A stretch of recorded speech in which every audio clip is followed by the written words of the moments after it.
Vanessa, 24. I destroyed my father's marriage to protect my mother's heart, and I did it with my own hands. Until that spring, my life in Columbus, Ohio, felt painfully ordinary. We lived in a quiet brick house not far from German Village, the kind of place where neighbors waved from their porches and everyone pretended their families were stable. My mother, Elaine, had a fragile heart, both emotionally and medically. She had been hospitalized twice when I was in high school, once after her sister's messy divorce, and once after my grandfather passed away. My father, Richard, worked at a car dealership outside of Easton Town Center. He liked polished shoes, loud confidence, and the illusion of being admired. My aunt, my mother's younger sister, was Claire. She lived alone in a condo near the Scioto Mile, decorated in soft pastels and delicate porcelain that she collected obsessively. Everything looked normal. That was the lie. One Tuesday afternoon, my mother asked me to stop by Claire's place to pick up a small, antique jewelry box she had lent her. She was too tired to drive, and she pressed her hand against her chest, the way she did when she felt anxious. I kissed her cheek and promised I would be quick. It felt like a routine errand. I had no idea it would split my life in two. Claire opened the door with a strange brightness in her eyes. She looked slightly pale but radiant in a way I could not name. She insisted I stay for tea. I remember the smell of chamomile and the faint hum of traffic from High Street below her balcony. While she fussed in the kitchen, I wandered around her living room, admiring the glass cabinets filled with porcelain plates from Chicago and miniature replicas of the Statue of Liberty and Mount Rushmore. She loved souvenirs and symmetry. On the coffee table near the window, half tucked beneath a decorative magazine, was a folded stack of medical papers. I did not mean to pry, I only meant to move them so I could set down my cup. But a name caught my eye: Claire Henderson, Obstetrics Department, Mount Carmel Hospital. My pulse spiked. The top page clearly stated confirmation of pregnancy. I felt heat rush to my face, but it was the next line that made the world tilt. Father of child, Richard Miller. My father's full name, printed cleanly in hospital font. For a moment, I thought it was some clerical mistake, my father and my aunt. My mind refused to connect the two in that way. I stared at the letters, as if they might rearrange themselves into something less monstrous. They did not. I folded the papers exactly the way I found them. My hands were trembling so badly that I nearly spilled my tea when Claire returned. She was smiling at me, her voice overly sweet, asking if I liked the new china set she had ordered from New York. I looked at her face and searched for guilt, but she was composed. It terrified me more than if she had looked ashamed. I grabbed the jewelry box my mother had asked for and left quickly, inventing an excuse about a meeting downtown near the Ohio State House. Claire hugged me longer than usual at the door. I felt sick. I did not go home. Instead, I drove straight to Mount Carmel Hospital. I had no plan, only rage and disbelief pushing me forward. At the reception desk, I explained who I was. I said I was Richard Miller's daughter and that I had reason to believe there was documentation involving him connected to a pregnancy. I expected resistance. Instead, after verification and tense waiting, a nurse discreetly confirmed that my father had indeed been listed as the father in Claire's file. Because of the way insurance had been processed through family coverage, my name appeared in connected records. They could not disclose everything, but they confirmed enough. They handed me copies that I was legally allowed to access due to insurance entanglements. I held those papers in my hands and felt like I was holding a bomb. I sat in my car in the parking garage, staring at the steering wheel, imagining my mother reading those documents. I saw her collapsing onto our kitchen floor, clutching her chest. I imagined sirens, hospital corridors, white lights. She would not survive that kind of betrayal. Not from her husband, not from her own sister. So I did something that still keeps me awake at night. I decided that my father needed to be expelled from our home before the truth ever reached her ears. If she discovered his affair naturally, it would destroy her. But if she believed he had betrayed her financially and morally in another way, if she felt anger instead of heartbreak, her heart would stay strong. Anger fuels her. Grief breaks her. That night, after dinner, I waited until both of them were asleep. My mother kept cash hidden in a metal box at the back of her closet. She'd been saving for something meaningful, perhaps a trip to see the Grand Canyon, perhaps renovations to the house. She never said. I knew where it was because I had helped her reorganize last summer. I took it all. Every dollar. The next morning I acted normal. I made coffee. I scrolled through my phone. Around noon, I heard my mother's scream from upstairs. It was sharp and panicked. She came down pale, asking if I had moved her savings. I widened my eyes and shook my head, letting confusion fill my face. Then she looked at my father. The timing was perfect in the most cruel way possible. Just that week, my father had purchased a brand new phone and paid for extensive repairs on his car. He had bragged about it casually at dinner, saying he deserved upgrades after working so hard. Now those purchases looked suspicious. My mother confronted him in the living room. I stood by the kitchen counter pretending to text, my stomach twisting. She accused him of stealing her money. He denied it aggressively. The argument escalated quickly. Years of small resentment surfaced. Late nights, secretive behavior. Unexplained absences. She connected dots that I had not even needed to draw for her. He shouted that she was paranoid. She shouted that he was selfish. I watched as their marriage cracked open in real time. My mother's face flushed with fury, not sorrow. Fury kept her standing upright. Fury kept her breathing steady. He tried to storm out, then tried to defend himself, then turned defensive and cruel. The fight reached a point where my mother told him to get out of the house. She said she would not live with a man who stole from her. He packed a bag that evening. I stood in the hallway and watched him carry it to his car, the freshly repaired engine humming as he drove away down our quiet Columbus street. The sunset painted everything orange and deceptively peaceful. Inside, my mother cried, but it was not the broken cry I had feared. It was angry, sharp, indignant. She repeated that she had given him everything and he had repaid her with betrayal. I held her while she shook, telling her she deserved better. In a twisted way, I was telling the truth. That night, alone in my room, I pulled out the hospital documents again. Claire was still pregnant. My father was still the father. Nothing about that reality had changed, but he was no longer under our roof. In the days that followed, my mother began meeting with a lawyer downtown near the Levesque Tower. She talked about separation, about finances, about reclaiming her dignity. I played my role perfectly. I acted shocked at every new development. I comforted her. I made her tea the way she liked it. Inside, I felt a strange mixture of triumph and nausea. I was glad they had quarreled. I was glad he was gone. I was glad my mother had chosen anger over heartbreak. And every time she said she could not believe he would steal from her like that, I nodded sympathetically, pretending that I did not know he had done something far worse. Update 1. I thought pushing my father out of our house would be the end of it. I was wrong. It was only the beginning of a storm that nearly swallowed my mother whole. A few weeks after he moved out of our brick house in Columbus, my mother sat me down at the kitchen table, the same place where she used to balance checkbooks and plan family holidays to Chicago and Washington, D.C. Her hands were trembling slightly, but her voice carried that same sharp anger that had kept her standing the night she threw him out. She told me that what started as a fight over missing savings had turned into something legal, something ugly. My father had refused to admit he took the money. Not only that, he had turned it around and accused her of fabricating the story to gain leverage in a divorce. Hearing that made my stomach twist because I knew the truth. He had not taken the money. I had.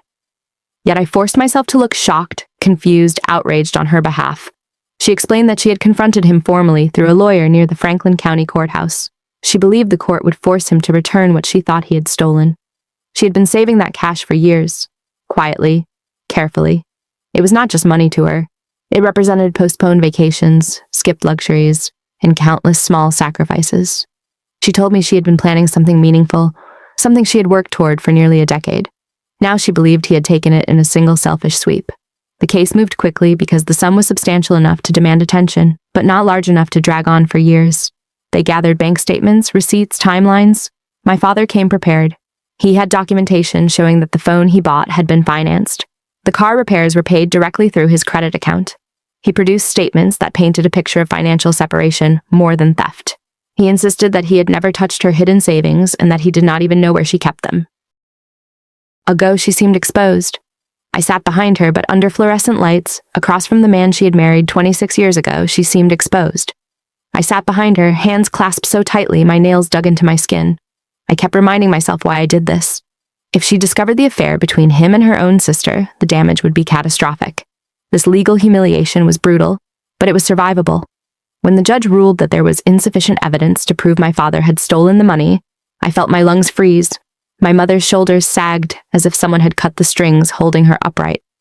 The court could not compel him to return what they could not prove he took. Her accusation, in the eyes of the law, was unsubstantiated. She lost. The drive home was silent.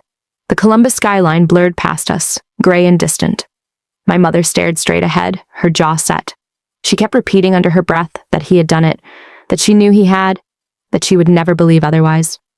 I swallowed the urge to confess. My truth would not heal her. It would shatter her.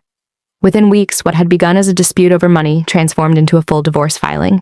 The trust was gone. The The courtroom loss hardened her resolve instead of weakening it. She said she could not remain married to a man who, in her mind, had robbed her and then humiliated her publicly by denying it.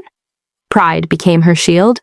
My father, on the other hand, was furious. His anger shifted from defensive to venomous. He felt wrongfully accused, betrayed by both wife and daughter. He began sending long emails about reputation and dignity. He complained to extended family members. He painted himself as the victim of paranoia. He did not know that the foundation of this entire war was something far darker than money. I watched from the sidelines, orchestrator and observer at the same time. I attended meetings with lawyers downtown, helped my mother gather paperwork, organized old tax returns at the dining room table. At night, alone in my bedroom, I opened my laptop and searched for any updates tied to my aunt's name, terrified that something would surface publicly before the divorce was finalized. The divorce proceedings themselves were not dramatic in the cinematic sense. There were no screaming matches in court. Instead, there was cold negotiation, asset division, retirement accounts, the house. My mother fought to keep our home near German Village, claiming emotional attachment and medical necessity due to her fragile health. Eventually, a settlement was reached. They agreed to divide finances, sell certain joint investments, and legally separate everything that once bound them. The day the papers were signed, the air felt strangely still. My mother came home with a thin envelope in her hand. She placed it on the kitchen counter and stood there for a long moment. She told me that it was official. They were no longer husband and wife. She said it calmly, but I saw something flicker behind her eyes, something like grief trying to claw its way through anger. My father's reaction came through mutual acquaintances. He was livid. He told anyone who would listen that he had been dragged through mud for something he did not do. He complained that the divorce had cost him financially and socially. He raged about how unfairly he had been treated. What he did not rage about, what he kept buried, was the affair that had sparked everything, and that silence told me everything. As the weeks passed, the tension in our house began to ease. There were no more late-night arguments echoing down the hallway, no more suspicious phone calls in the garage. My mother started redecorating the living room, moving furniture, repainting walls. It was as if she were reclaiming territory. Sometimes I caught her staring out the window toward the street where his car used to park, but she never once mentioned Claire. She never suspected that the betrayal ran deeper than missing cash. In her mind, she had been wronged financially and emotionally by a selfish husband. The truth was monstrous, but it remained hidden. I carried that secret like a weight pressing against my ribs every time I hugged her. When the final confirmation of the divorce arrived in the mail, stamped and sealed, I waited until she went to bed. I sat alone at the kitchen table under the dim light above the stove. I let myself finally feel what I had been holding in for months. Relief. She was divorced. She was free from him. She would never learn that her own sister was carrying his child. She would never have to endure that humiliation. I leaned back in the chair, closed my eyes, and exhaled slowly, knowing that I had succeeded in protecting her from a truth that would have destroyed her. Update 2. I believed I had controlled the damage. I believed I had sealed the truth behind court documents and divorce papers. I underestimated how cruel timing can be. About a month after the divorce was finalized, life in our house in Columbus began to feel almost calm. My mother started walking in Schiller Park again in the mornings. She talked about repainting the kitchen cabinets. She even laughed once while watching an old movie set in New York, and the sound startled me because it had been so long since I heard it. I convinced myself that the worst had passed. Then everything collapsed in a single afternoon. It started innocently. My mother mentioned that she had not seen her sister Claire in weeks. The divorce had created distance between them, mostly because my mother felt embarrassed that the legal fight had spilled into extended family circles. Still, blood is blood, and she said she did not want bitterness to outlive the marriage. She told me she planned to stop by Claire's condo near the Scioto Mile with a small peace offering, a homemade pie she baked that morning. The second she said she was going there, something inside me tightened. I felt a cold ripple move through my chest. I considered inventing an excuse, offering to go instead, anything to prevent her from walking into that place. But I had no logical reason to stop her. I had built my deception carefully around money, not around an affair. In her mind, the marriage ended because of betrayal and mistrust over finances. There was no reason for her to suspect anything else. I watched her leave with the pie in her hands. Less than an hour later, my phone rang. It was not my mother. It was Claire's neighbor, a woman whose number I recognized vaguely because she once organized a building meeting. Her voice was frantic. She said there had been screaming. She said my mother had shown up and found something she was not supposed to see. She said an ambulance was already on the way. My legs nearly gave out beneath me. I drove faster than I ever had through downtown Columbus, past the State House, past the familiar streets that suddenly looked foreign and hostile. When I reached Claire's building, flashing red and blue lights painted the sidewalk. An ambulance door was open. Paramedics were moving with urgent efficiency. And then I saw him. My father was standing outside the building, pale, disoriented, arguing with the paramedic. He was not supposed to be there. He was supposed to be gone from our lives. But there he was, in the flesh, outside my aunt's home. The scene assembled itself in my mind before anyone confirmed it. My mother had arrived unexpectedly. She had knocked. Claire had opened the door. And inside, my father had been there. I later learned the details from scattered explanations. My mother had stepped into the condo and immediately seen him in the living room. She had asked what he was doing there. Claire had frozen. My father had tried to explain, but explanations were unnecessary because Claire's body had already revealed the truth. She was visibly pregnant now, no longer able to hide it beneath loose clothing and strategic angles. In that instant, my mother understood everything. The missing money no longer mattered. The courtroom humiliation no longer mattered. The divorce no longer mattered. What mattered was that her husband had been sleeping with her own sister, and that they were expecting a child together. The betrayal multiplied in a single heartbeat. The shock hit her physically. She staggered. According to the neighbor, her face drained of color, and she grabbed the edge of the dining table. She did not scream. She simply collapsed. By the time I reached the hospital, she was already in the cardiac unit at Mount Carmel. The fluorescent lights of the emergency wing felt harsher than they had the day I stood there holding pregnancy documents. The irony made my stomach churn. A doctor explained that she had suffered a heart attack triggered by extreme stress. Her condition was serious. They were stabilizing her, but the next 24 hours would be critical. I stood there numb, hearing words like blockage, arrhythmia, monitoring, and intervention. I turned and saw my father sitting in the waiting area, his face buried in his hands. Claire was not there. I did not know if she was too ashamed or too afraid to show up. I felt anger burn through me so intensely that my vision blurred. This was exactly what I had tried to prevent. All my manipulation, all my calculated cruelty had been built around protecting her heart from this very revelation. I had stolen money, orchestrated a divorce, carried guilt alone, all to avoid this outcome. And yet the truth had exploded into her life anyway, not gently, not gradually, but like a bomb in her sister's living room. When I was finally allowed to see her, she looked smaller than I had ever seen her. Tubes ran from her arms. Machines beeped steadily beside her bed. Her skin looked pale against the white sheets. Her eyes fluttered open briefly when I touched her hand, and I saw something in them that I will never forget. It was not just pain. It was betrayal so deep it hollowed her out. She knew everything now.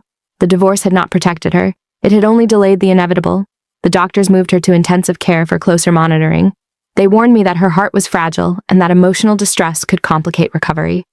I sat in a plastic chair outside the unit, staring at the polished hospital floor, replaying every decision I had made. If I had told her immediately, would the impact have been different? If I had exposed my father publicly before the divorce, would she have processed it slowly instead of walking into it blindly? There was no answer that comforted me. Hours passed. The waiting room emptied. The city outside grew quiet as night settled over Columbus. I was alone with the echo of machines and the weight of reality. My father approached me once, his face streaked with something that might have been tears, but I could not look at him. I felt nothing but a cold distance. Inside that room, my mother was fighting to survive the truth. And for the first time since this began, I was not relieved or triumphant. I was terrified. As I watched nurses move quickly in and out of the intensive care unit, whispering about her unstable condition, a heavy fear settled in my chest that would not lift. I had wanted to protect her. Now I was sitting in a hospital hallway, scared that I might lose her anyway. Update 3. The ending did not come with forgiveness. It came with paperwork, court dates, and a quiet kind of justice. My mother survived. The first week after her heart attack felt like walking across thin ice. She remained in intensive care at Mount Carmel, monitored constantly. The doctors told me that the stress had triggered severe cardiac complications, and that recovery would be long, expensive, and emotionally fragile. I sat by her bedside every day, watching the machines breathe with her, feeling the weight of what my father and my aunt had done settle into something cold and sharp inside me. When she was finally stable enough to speak more than a few words at a time, she did not cry. She did not scream. The betrayal had burned through her so completely that it left behind something harder. She told me she did not want revenge in the dramatic sense. She wanted accountability.